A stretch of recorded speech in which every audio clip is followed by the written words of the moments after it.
Already seeing significant snow and stretches well below freezing, and we haven't even hit the official start of winter yet.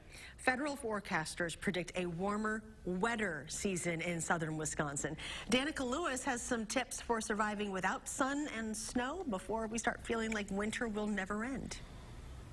To look forward to the rest of winter, perhaps it's time to look back. The story is told on a daily basis here. Way back. We had a ski jump here in Stoughton at one time, and it was behind the hospital, which I would say is a good place to put it.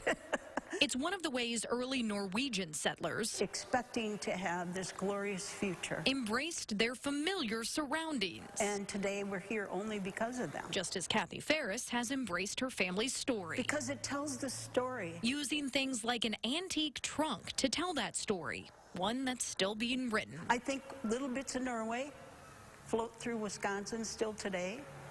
Whether people realize it or not. It begs the question, with weather more cold and blustery here in Wisconsin, how did the Scandinavian soul of Stoughton survive? Perhaps the same reason visitors continue to come to this heritage center. You just can't help but feel a hug when you come in here. Or why Nita Schmidt, you hunker down inside and you're cozy, feels so content. You can ignore the weather, or you can embrace the weather. For the Danish native, winter is something to look forward to. Let's get together, do something that's cozy. And it comes down to a cultural concept. The inherent knowledge, the subconscious knowledge of hygge.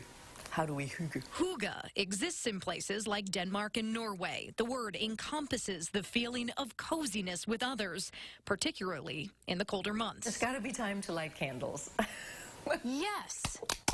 Candles, perhaps a soft blanket, warm socks, holiday treats, or a nice cup of cocoa. And most of all, doing any or all of the above with people you care about. Stay inside, kind of get into tribal mode.